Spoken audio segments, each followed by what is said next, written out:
Hey guys, welcome back to the channel. Today I'm going to be reacting to a video called 5 Things Germans Have That Americans Have Never Seen. Okay, so I'm very curious, is this going to refer to objects or just things that, I don't know, personality traits that Americans tend not to have? I don't know, I'm very curious, so let's check it out and comment, like, and subscribe. What objects are everyday and common in Germany that don't exist in the US?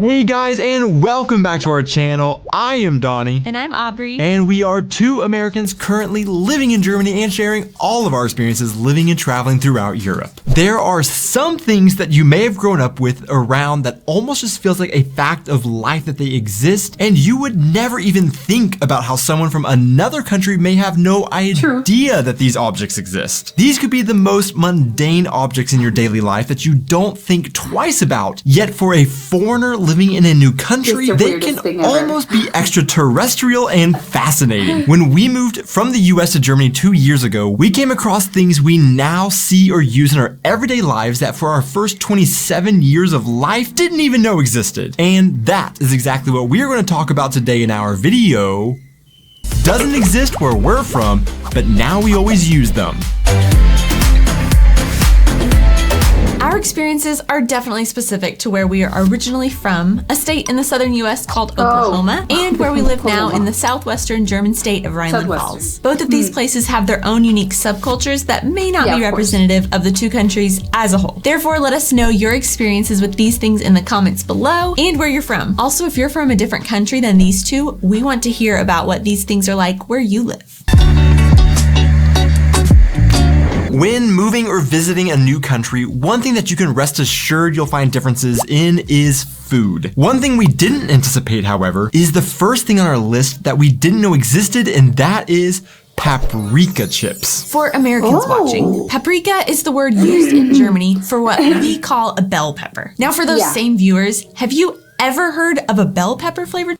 Is it the same? I think because paprika, you have it in powder form as a spice, but you use bell peppers in your food. I don't know if it's the same thing though. Interestingly enough, even with our massive assortment of chip flavors in the US like dill pickle or baked potato, one simple flavor that we had never seen before was bell pepper. Yet in Germany, this is the flavor for chips. In fact, according to Handelsblatt, when American chip company Lay's first tried to infiltrate the German chip market in 2000, mostly the company ignored peculiarities of the German market, such as a preference for paprika. Instead, it offered globally popular tastes like salted and barbecue, and the brand disappeared as quickly as it arrived. Fast forward to 2021, and Lay's has now started to make a slight dent in the German snack market as they finally introduced a paprika flavor in their German chip lineup, as this remains the flavor for chips in this country. If we were to describe the flavor to those that haven't tried it, it is surprisingly similar to a barbecue flavor chip in the US, but of course not exactly like that. And I wouldn't say it tastes like you're just biting into a bell pepper either. However, we know a lot of foreigners in Germany see them for the first time, and they are a little bit suspicious of this flavor, but then this flavor quickly becomes their favorite once they actually try it. So my questions to you are, what is your favorite chip flavor, and what is the strangest chip flavor you have ever seen?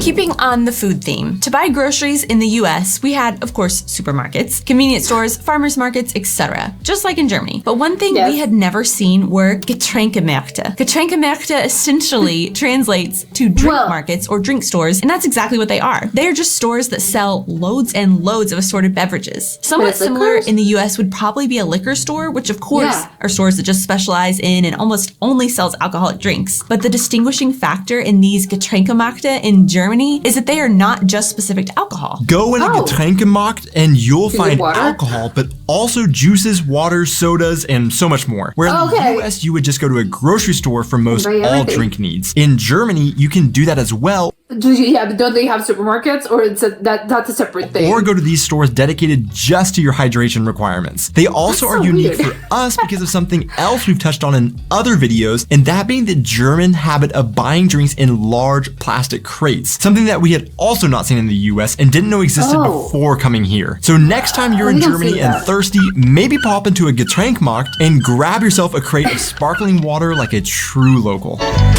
It's really funny. It's just a store for drinks. One thing that hasn't changed for us living in Germany versus the US is paying for a gym membership, but thinking about going more than actually going to it. However, the times we do go, we have noticed an interesting thing we didn't know existed before seeing it in Germany, and that is a separate pair of shoes specifically for wearing just at the gym. Of course, we know there are specific shoes you might wear if you're running, then you might change into weightlifting shoes to lift weights, but what we are talking about are bringing more than one, what we would call tennis shoes, to the gym. For example, maybe you have tennis shoes you wear as street shoes to the gym, and they're the kind you could work out in as well, but you instead bring another pair of tennis shoes in a gym bag that are just worn inside to work out in and never see pavement outside. As we've discussed in other videos, Germans are much more prone to not wear their shoes inside their homes and will often take their shoes off upon entering their home, then put on their slippers. This, of course, is to keep the dirty outside floors that the shoes have walked on from spreading their nasty dirtiness on the home floors. Well, the same applies to gym floors and gym equipment. Rather than getting all the equipment dirty or floors where someone might be getting down to do push-ups, for example, you're supposed to bring clean gym shoes that you only wear in the gym. So just like going home and putting on your slippers, in a German gym, you can come in and put on your gym shoes. This is, of course, in contrast to what I would say most Americans do, where they wear their gym shoes they're going to work out in from the home to the gym. Now, I am interested in knowing from our German audience, though, is this something that you always practice actually, or is it something that you know you probably should do, but you don't? And also, I do want to ask that if you're enjoying this video, please remember to hit that like and subscribe buttons, as it would be a huge help in supporting our channel. In one of the first videos we did after moving to Germany, which unfortunately is our #1 most popular video, and I would suggest you not watch it to avoid the cringe, but in it we discussed something we didn't know existed and were surprised by, and that being our poop shelf toilet. Now, what is ironic about this is that our toilet really isn't a true poop shelf toilet, something we have since learned through experience. True poop shelf toilets typically are reverse of what you are used to, where the bowl really is less a bowl and more a platter with a flat and long shelf, and there's a small drain at the front of the bowl rather than at the back. This way, everything is caught on the high platform before splashing down, and according to our understanding, they are this way so that you are better able to inspect your stool after going. One thing we have noticed because of this design and the lack of water covering up the excrements is that they often are the stinkier of the toilets to use. Of course, there are health benefits to knowing the status of your poo and how you should maybe change your diet based on what you see, but we're still not convinced we need these types of toilets to exist. Now, we're all about trying new experiences, having open minds, and hearing other world views. So how about you Germans? We've heard these are going out of style, but do you still like them, and do you have one? Good to know they're going out of style. I'm sorry, but good. Anywhere in Germany in our car, we must make sure we have something in our car that we had no idea existed before moving here. In most cases, you can't park without this object in Germany, and in the US, we don't really even have an equivalent for it. I'm talking about a Parkscheibe. Parkscheibe translates to parking disc, and it is a little blue card that has a window cut out of it and a wheel inside that has times written on it. In many places in Germany, you may not have to pay to park, but you are only allowed a specific duration of free parking. For example, say you pull into your grocery store's parking lot and you see you can only stay for 2 hours. In the US, you would simply park, and then it basically is up to the parking attendants to keep track of which vehicles have been there too long. In Germany, you pull out your parking disc, set it to the time you parked, place it on your dash, and then the parking attendants will be able to go around and see who has been parked there over their parking duration limit. There are many forms of parking discs, from cheap paper ones, plastic ones like we have, or we've even seen in some cars where they have digital ones stuck to their windshield. Whatever the form may be, we had never seen these before, and therefore, since we are used to just parking and taking off, we have had to learn to be very diligent about remembering these exist and to use them when we park and have to pull it out. Wow, everyone needs to have this apparently, right? So just because something may be commonplace, everyday, and insignificant to you, maybe it is something someone else has no idea exists and is an exciting adventure to discover. If you've ever come across an everyday object in one culture you had never seen before, tell us about it in the comments below. To see who made it this far into the video, the random question of the week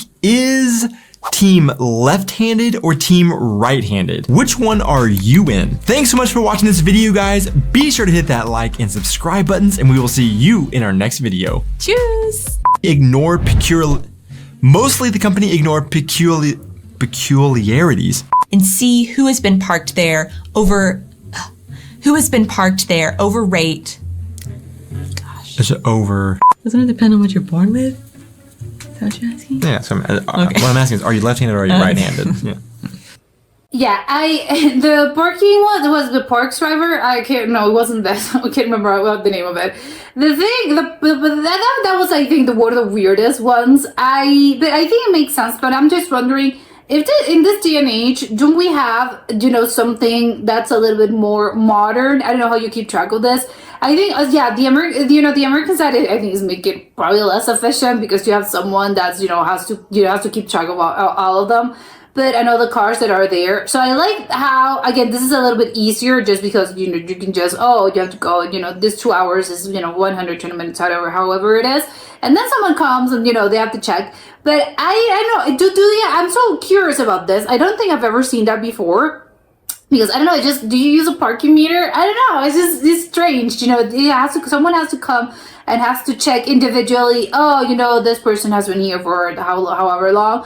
What happens? Do you get a parking ticket? What's the process? If it's just one, again, 2 hours, and then you realize, this person has been there for 3 hours.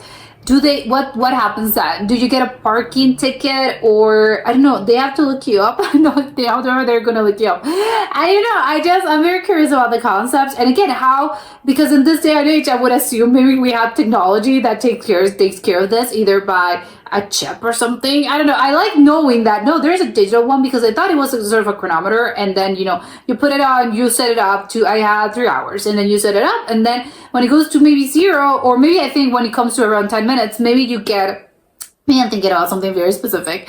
You get an accompaniment disc, a companion sort of disc that you put I don't know how to call those things, but the ones that when they let it's a sort of a black thing and it vibrates and it has a red light, whether, something, and like your order's ready, and then, they'll give you this and the thing starts to vibrate, and then, my order's ready. Or maybe I think these days they probably do an app, and you have an app, and then, the app tells you, hey, warning, you have 15 minutes or 10 minutes left on your parking parking space. And then you would, I don't know what you would do actually, because if it were a parking meter, I think maybe you could just, can you just put more coins? But maybe again, I'm just thinking out loud. Maybe you would, no, I have to wrap it up. I have to leave. Otherwise, or you just, no, there's no consequence. Well, no consequences, and you're not going to jail. No one's gonna be, they're not gonna be annoyed at you or anything. You're just gonna have to pay the parking, and that's it. Oh, okay, that's fine. But I think, I would assume, again, don't you have, I think in this day and age, because everything has an app, maybe that's how they do it, right? You have the thing, and maybe they just set it up, and then you have an app, and there's no need for a parking attendant or anything. There's no need for this. You have the app, and it tells you, hey, warning, warning alert, 15 minutes, 10 minutes, and 5 minutes. And then, when you leave, you sort of go, yeah, I'm done, as in whatever. Or the parking spaces, they have, I don't know, they have some sort of sensor, and they just, they know when you leave. I don't know. I'm thinking, maybe it's a good startup. I'm giving them someone ideas. But yeah, I want to know how widespread the use of these things are as well. And do I need to get them, if I ever move to Germany and, I get a car, do I have to get this? Is it a requirement? Do you get this with your driver's license? The thing about, hey, you have to buy one of these things, because what happens if you do not have it? You're not able to drive, you're not able to park. I'm very intrigued about the whole thing. The ones, the paprika chips, I love that. I think it's just, how uncommon that is, though. I maybe have seen them before. I don't know. I'm thinking, because I know I've had them, but I can't remember the brand name. I don't know how. Again, to me, it's kind of, maybe not super widespread, but I don't know. I haven't checked the statistics. How it's paprika flavored chips, a thing. I mean, I would say maybe, I don't know. I haven't checked, but I would assume so. Maybe that's the thing. It isn't really.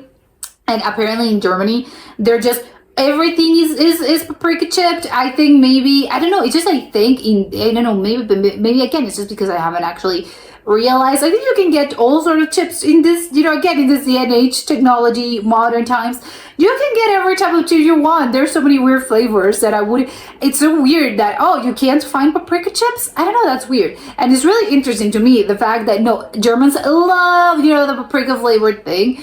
I want to know which ones are the more popular ones. I think because the equivalent in the US, again, haven't checked the statistics, but I think probably the two most popular flavored when it comes to chips are either the dill pickle. I think those are extremely, extremely popular, and probably salt and vinegar. I think those are the two of them. And probably sour cream, but I think those, maybe let's say those three. I think they're probably the more popular ones, I think. But again, I wouldn't know. I think ultimately, I'm with the Germans one in here. I like paprika flavored things. I think, because, or either ketchup, which I don't know if they have over there. I like the sort of tomato acidic flavor that, with the chips and the potato. I like that. But obviously, again, it's a very personal thing. And dill pickles are good as well. But again, they have a very particular taste. I prefer the others. I don't know if paprika, though. They mentioned it's a bell pepper, which I get the concept is, yeah, sure. I guess it's a bell pepper. I haven't actually stopped before and thought, hey, let me think. What does a paprika, what's a paprika? Because again, to me, paprika is just something that you get at the spice. It's just a spice. It's red. The flavor of it, it's kind of, I don't know how I would describe it. I think it's just smoked, but it's not barbecue, because I think barbecue has, I don't know, it's smoked, but I think it has a sweetness to it. I think it has a richness and a sweetness to it that paprika does not have. I think paprika is just smoked, and usually you get smoked paprika. You don't get I have no idea. I think paprika, by nature of being paprika, is smoked. I don't know. I think I have to look up so many things now. But yeah, I didn't know it was bell pepper, because I think when you have a bell pepper, as in you're cutting, you're having a bell pepper, a fresh bell pepper, you're cutting it up. It doesn't taste like paprika at all. It just has a very particular flavor that I don't think it's in the flavor profile that which, the spice has. So I am very curious. I think maybe they dry it, and maybe they put something else, and that's, the spice mix is what they call it. And when it's a vegetable, it's a bell pepper. I would be very, very interested in knowing this, because it's quite weird. I've never thought of this. But I'm trying to think of I know curry. I know that curry, you talk about curry, but I know that curry is a bunch of spices mixed together, if I'm not mistaken. So maybe it's the similar thing. Paprika, the concept of paprika is just, it's several things mixed together. Or maybe allspice, which I think allspice, that allspice is just a mix of several things. But I think I would be very into that. But it's really good. Again, sort of smoked, but not really. And also I think it's red bell pepper in particular, because I think green bell peppers taste different, and yellow bell peppers also taste different than the others. So I guess it has to do with the ripeness, but I don't know, I'm not convinced. I think to me they're different types, because they just taste very different. So yeah, that's a whole thing. I love the drink situation they have over there.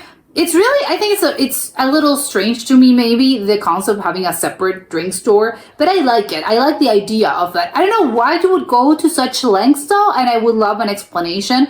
Because again, if you're, you want to grab, maybe that's the case, because I think when you're going, grocery shopping, or you're going to the supermarket, you're in the mindset of, I have to buy things for, I have to do my grocery shopping, and I have to do, what meals am I going to make? What am I missing? But maybe, the concept of a drink store is just, you're maybe going, you're walking somewhere, you're going somewhere, and then you're thinking, I'm kind of thirsty. So you would go and you would go to one of those things. Maybe the equivalent of a bodega. I mean, maybe, again, not that you can't actually do your grocery, but that would be a little strange depending on where you live. You're not going to the bodega to buy all these things, unless sometimes you kind of do. So I don't know, maybe, but again, maybe that's sort of the concept of, I'm grabbing something on the go, and a drink you would grab on the go, because you want some water, you want some, I don't know, whatever you're gonna have. Or maybe again, when it comes to liquors, as in a liquor store, you're going to a party or something, and you have to go to the liquor store. And I know it varies by state sometimes, because again, some states have them, sometimes do not. Sometimes you can get alcohol at a supermarket, and it's a whole thing as well. So I think it's like so many things, it's just a whole thing. But yeah, I like the idea of it. He mentioned sparkling water, which I think, German, I think it's just a sparkling water. I don't know how much of a cliche it is. And Europeans love their sparkling water, and in the US, everything it's flat water or even ice water. I don't know how true that is anymore. I think a lot of people do like sparkling water. I think it's good, but I don't know. Again, that's, I think, seems to be the idea. Oh yeah, Europeans love their sparkling water. It's an acquired taste, and it is a little bit an acquired taste. Well, are you gonna have a sparkling water every for you're constantly drinking water as you should? Obviously, the amount of liters that or ounces that you drink every single day. Are you drinking all of them in sparkling water? Probably not. But I think sparkling water is good. It's good it's very refreshing. Sometimes, again, you can have it sometimes, every single day. Yeah, it doesn't, you're going to have a huge jug of it? Probably not. But I don't know. Again, I don't know how Germans feel about this. But again, it's good. I don't know how much the cliche of, Americans do not like sparkling water. I don't know how true that is. And the sneakers one, I think that's really funny as well. Because he mentioned, I get it, I think when he went at it at the end of, it's a thing that you have to do in theory, because it's about cleanliness, and you should obviously have, the gym should be clean, because you have to be good to your other gym goers. It's not nice that, you're dirtying up the whole floor. So but many people, or some people are, I forgot my gym shoes, and then, I have to work out in my normal shoes. But I don't know though, because, it's, again, in theory it's good, but I like the practice of it. I think the concept of having, I guess because you mentioned this. Sometimes you have running shoes because, they're made for running. Or again, you have weightlifting shoes, or you have some shoes that are very particular to your hiking shoes. I know you have very particular set of activities, and you have the shoes for that. And of course, when you're doing you're walking around, just going around in your daily life, you have, I have a separate pair of sneakers. It's so funny I should mention tennis shoes, but I think it varies by state. But to me, are sneakers. I will never call them tennis shoes, but for me, are sneakers. And I get the concept, but I think that's it just depends on your lifestyle, because I think again, that's how it should be. Do some people have running shoes, but they find it very comfortable, and they're going to have them? No, I'm going to have them for my daily shoes. Yeah, of course. And you can have that, again, I'm talking in the US, of course. But I think ideally, and again, then that's why I mentioned, I think it's just a personality and lifestyle thing. Some people, I do really feel, no, I have my shoes that I like for walking around or going for my daily activities that are sneakers. They're not sort of other types of shoes. They're my walking shoes when I know I have to do a lot of walking. You're going to be comfortable. You're going to have, your sneakers. But then, I wouldn't actually want to do my running shoes or my gym shoes. And because also that's the thing as well, if we're getting technical, I think obviously the shoe molds the feet molds to, well, it's the other way around. The shoe molds to your feet. But I think sometimes, again, I think it just depends. I don't know how true this is though. I would assume, depending on the activity, obviously you're walking a little bit different, especially I think when it comes to, maybe running or doing some type of physical activity that is not walking. I think the shoe would get messed up, right? I think you're gonna get, the form is different, so it's misshapen. Obviously, no, if you do it once every 10 years, well, you're not gonna have the shoes for 10 years, but if you do it once in a blue moon, it's not gonna be a problem. But if you constantly do this, I would assume, no, my special shoes that I use for the gym or for running or for this specific activity are gonna get messed up. So I don't know, but maybe it's just me being, I don't know, anxious about it. I don't know, or there's some truth to it. I would assume though, but I don't know. I'm not sure if it's a me thing or no. I can see the logic. Someone a professional, it's gonna be no. I understand why you would think that. It's because again, the activity sort of, I don't know, shapes the shoe a little bit different. So that's why you should definitely have, your pair of gym shoes and your pair of, walking shoes, or your pair of whatever. And if you go running, if you're a runner, you probably have your running shoes that you don't use for anything else, and then you have your gym shoes when you're lifting or when you're doing something in the gym, and then you have your normal walking shoes. But again, I don't think it's a German thing. I think it's just about, I don't know, your lifestyle or whatever. But yeah, this was a very, very eye-opening video. But that was it for today, and I'll see you next time. Bye!